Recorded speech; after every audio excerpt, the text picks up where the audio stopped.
Hi, Ani with food and ലൈഫിലേക്ക് എല്ലാവർക്കും സ്വാഗതം. ഇന്ന് തയ്യാറാക്കുന്നത് പാൽക്കോവയാണ്. വായിലിട്ടാൽ അലിഞ്ഞു പോകുന്ന അത്രയും നല്ലൊരു ടേസ്റ്റാണ് ഇതിനുള്ളത്. അതുപോലെ തന്നെ വളരെ സോഫ്റ്റായിട്ടുള്ളതാണ്. ഇതാ കണ്ടില്ലേ, ഒരു തവണ കഴിച്ചു കഴിഞ്ഞാൽ വീണ്ടും വീണ്ടും കഴിക്കണമെന്ന് തോന്നും. കുട്ടികൾക്കായാലും മുതിർന്നവർക്കായാലും ഇത് ഏറെ ഇഷ്ടപ്പെടും. എന്നാൽ നമുക്കിനി റെസിപ്പിയിലേക്ക് പോകാം. ഇത് തയ്യാറാക്കാനായി ഒരു പാൻ അടുപ്പത്തേക്ക് വെച്ചിട്ടുണ്ട്. മീഡിയം ഫ്ലെയിമിലാണ് വെച്ചിട്ടുള്ളത്. ഇനി ഇതിലേക്ക് അരക്കപ്പ് അളവിൽ നെയ്യ് ഒഴിച്ചു കൊടുക്കാം. ഇനി നെയ്യൊന്ന് മെൽട്ടായി വരട്ടെ. ഇപ്പോൾ നെയ്യ് മെൽട്ടായി വന്നിട്ടുണ്ട്. ഇനി ഇതിലേക്ക് അതേ അളവിൽ തന്നെയാണ് സൺഫ്ലവർ ഓയിൽ ഒഴിച്ചു കൊടുക്കുന്നത്. സൺഫ്ലവർ ഓയിലിന് പകരം വെളിച്ചെണ്ണ ഒഴിച്ചു കൊടുക്കരുത്. ഇനി ഇതിലേക്ക് 2 കപ്പ് അളവിലാണ് മൈദ ചേർത്ത് കൊടുക്കുന്നത്.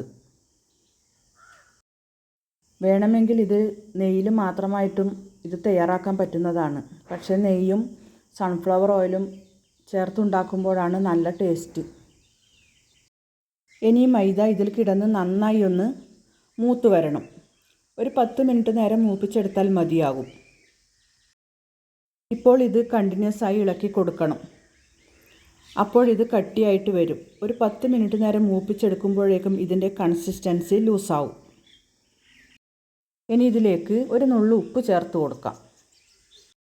മൈദ ചേർക്കുന്ന സമയത്ത് തന്നെ ഒരു നുള്ളു ഉപ്പും ചേർത്ത് കൊടുക്കണം കേട്ടോ. ഞാൻ ആ സമയത്ത് ഉപ്പ് ചേർത്ത് കൊടുക്കാൻ വിട്ടുപോയതാണ്. ഇപ്പോൾ ഇത് ഒരു 10 മിനിറ്റ് നേരം മൂപ്പിച്ചെടുത്തിട്ടുണ്ട്. അപ്പോഴേക്കും ഇത് ലൂസായിട്ടുണ്ട്. ഇതാ കണ്ടില്ലേ. ഇനി ഇത് ചൂടോടുകൂടി തന്നെ വേറൊരു ബൗളിലേക്ക് മാറ്റി കൊടുക്കാം. ഇനി ഫ്ലെയിം ഓഫ് ചെയ്യാം. അത്യാവശ്യം ചൂടോടുകൂടി തന്നെയാണ് നമുക്കിത് തയ്യാറാക്കി എടുക്കേണ്ടത്. ഇനി ബാക്കിയുള്ള കാര്യങ്ങളും കൂടെ ചെയ്തെടുക്കാം. ഇനി പഞ്ചസാര പൊടിച്ചെടുക്കാം. അതിനായി ഒരു ജാറെടുത്ത് വെച്ചിട്ടുണ്ട്. ഇനി ഇതിലേക്ക് അരക്കപ്പും 3 ടേബിൾ സ്പൂൺ പഞ്ചസാരയും ചേർത്തിട്ടാണ് ഇത് പൊടിച്ചെടുക്കുന്നത്. ഞാൻ 2 തവണയായിട്ടാണ് ഇതിനാവശ്യമായിട്ടുള്ള പഞ്ചസാര പൊടിച്ചെടുക്കുന്നത്. ഇനി ഇതിലേക്ക് 3 ഏലക്കായ തൊലി കളഞ്ഞ് കുരു മാത്രം ചേർത്ത് കൊടുക്കാം. ഇനി ഇതൊന്ന് പൊടിച്ചെടുത്തിട്ട് വരാം. പൊടിച്ച പഞ്ചസാര ഒരു പാത്രത്തിലേക്ക് മാറ്റി കൊടുക്കാം. ഇനി അതേ ജാറിലേക്ക് തന്നെ അരക്കപ്പ് അളവിൽ പഞ്ചസാര ചേർത്ത് കൊടുക്കാം. 1 ടേബിൾ സ്പൂൺ പഞ്ചസാര കൂടി ചേർത്ത് കൊടുക്കാം. ഇനി ഇതിലേക്ക് 3 ഏലക്കായ തൊലി കളഞ്ഞ് കുരു മാത്രം ചേർത്ത് കൊടുക്കാം. ഇതിനി നന്നായി ഒന്ന് പൊടിച്ചെടുക്കണം. ഇതിനെ ഒന്ന് പൊടിച്ചെടുത്തിട്ട് വരാം. ഇപ്പോൾ ഇത് പൊടിച്ചെടുത്തിട്ടുണ്ട്. ഇനി നമുക്ക് ഇതിലേക്ക് മിൽക്ക് പൗഡറാണ് ചേർത്ത് കൊടുക്കേണ്ടത്.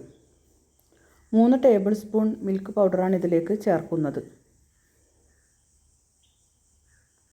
മിൽക്ക് പൗഡർ ചേർത്താൽ നമ്മുടെ പാൽക്കോവയ്ക്ക് നല്ല ടേസ്റ്റാണ് ഉണ്ടാവുക. ഇനി ഇതിലേക്ക് പൊടിച്ച് വെച്ചിട്ടുള്ള പഞ്ചസാര ചേർത്ത് കൊടുക്കാം.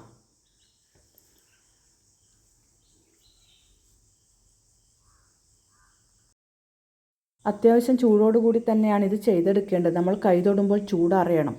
ആ ഒരു ഇതിലാണ് ഇത് ചെയ്തെടുക്കേണ്ടത്. ഇതിനെ ഒന്ന് മിക്സ് ചെയ്തെടുക്കാം. ഇനി ഇത് കൈ ഉപയോഗിച്ചിട്ടൊന്ന് കുഴച്ചെടുക്കാം. ഞാനിപ്പോൾ ഇത് കുറച്ച് കൂടുതൽ അളവിലാണ് തയ്യാറാക്കുന്നത്. നിങ്ങൾ തയ്യാറാക്കുമ്പോൾ കുറച്ചേ വേണ്ടുവെങ്കിൽ ഇതിലെടുത്തിട്ടുള്ള എല്ലാ ഇൻഗ്രീഡിയൻസും അതിൻ്റെ പകുതി അളവിലെടുത്താൽ മതിയാകും. ഈ ബൗളിൽ നിന്ന് ഇത് കുഴച്ചെടുക്കാൻ പറ്റുന്നില്ല. അതുകൊണ്ട് വേറൊരു പാത്രത്തിലേക്ക് മാറ്റിയിട്ട് ഇതുപോലെ 2 ഉരുളകളായിട്ട് കുഴച്ചെടുത്തിട്ടുണ്ട്. ഒരുപാട് സമയമൊന്നും കുഴക്കേണ്ടതില്ല. നല്ല സോഫ്റ്റായിട്ടുള്ളതായതുകൊണ്ട് തന്നെ പെട്ടെന്ന് തന്നെ കുഴച്ചെടുക്കാൻ പറ്റും. ഇനി ഇത് തയ്യാറാക്കാനായി ഒരു ബേക്കിംഗ് ട്രേ എടുത്ത് വെച്ചിട്ടുണ്ട്. അതിലേക്ക് ബട്ടർ പേപ്പറും വെച്ച് കൊടുത്തിട്ടുണ്ട്.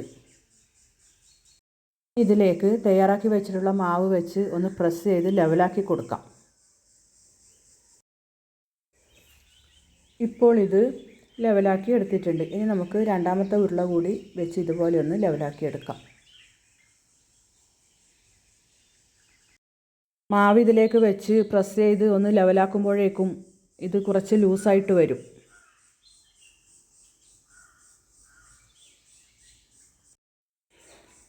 ഇനി ഇത് എല്ലാ ഭാഗവും ഒന്ന് തട്ടിക്കൊടുക്കാം.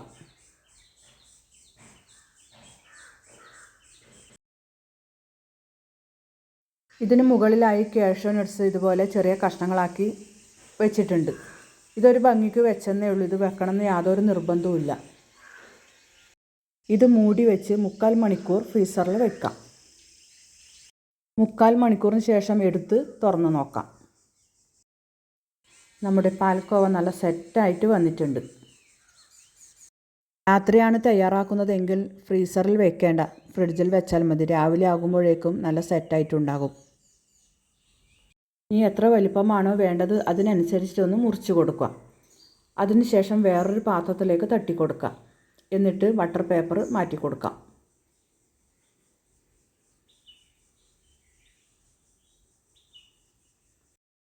ഇപ്പോൾ നമ്മൾ ടേസ്റ്റി ആയിട്ടുള്ള പാൽക്കോവ ഇതുപോലെ കുറച്ച് വലിയ കഷ്ണങ്ങളാക്കിയിട്ട് മുറിച്ചിട്ട് ഒരു പാത്രത്തിലേക്ക് വെച്ചിട്ടുണ്ട്. ഇതേപോലെ തന്നെ ഗോതമ്പ് പൊടി ചേർത്തിട്ടും തയ്യാറാക്കാൻ പറ്റുന്നതാണ്. ഗോതമ്പ് പൊടി ചേർത്ത് തയ്യാറാക്കിയതിനേക്കാൾ കുറച്ച് കൂടുതൽ ടേസ്റ്റ് തോന്നിയിട്ടുള്ളത് മൈദ ചേർത്തിട്ട് തയ്യാറാക്കിയതിനാണ്. നല്ലൊരു റെസിപ്പിയുമായി നമുക്ക് അടുത്ത വീഡിയോയിൽ കാണാം. Thank you.